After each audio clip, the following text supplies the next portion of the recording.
প্রসঙ্গক্রমে নওজোয়ান ছেলেরা এটা মনে রাখো বাপ, এক নারী এবং নারীর প্রতি আসক্তি, এইটা তো একটা মৌলিক মানুষের স্বভাবজাত বিষয়, যে মানুষের অস্তিত্বের ভিতরে আল্লাহ তাআলা এটা দিয়েছেন।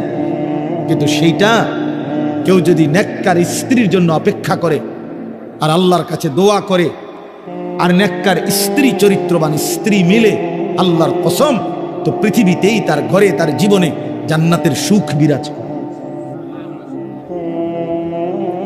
আর বন্ধু, চরিত্রহীন লম্পট হয়ে দিন রাত নারী ছবি, অশ্লীলতা, বেহায়াপনা, অসভ্যতা, বেহায়া বেপর্দা কোনো নারীর পিছনে ঘুরে, ছবিতে হোক আর বাস্তবে হোক, যে চরিত্রহীন লম্পট তার জীবন শেষ করে দিছে, খোদার কসম, আল্লাহর ওয়াদা আছে, ওই খবিস ও চিরেই তার জন্য বিবি মিলবে আরেকটা খবিস।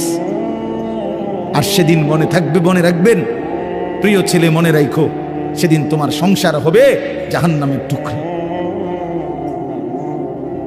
জাহান্নামের টুকরা। এজন্য নারী দুধারী,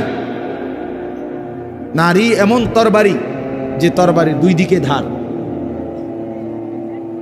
নারী যদি চরিত্রবান হয়, নেককার হয়, পবিত্র হয়, সতীসাধ্যী হয়, পর্দানসীন হয়, সে নারী জান্নাত, সে নারীর সংসার জান্নাতের সুখ। আর নারী যদি চরিত্রহীন হয়, বেহায়া হয়, বেপর্দা হয়, চরিত্রহীন, অসভ্য হয়, খোদার কসম, ওই নারী তোমার জীবনের জন্য জাহান্নামের আগুন টুকরো। এজন্য তুমি মনে রাখো বন্ধু, আজকের এই চরিত্রহীনতা আগামী দিনে তোমাকে এর সুদ দিতে হবে।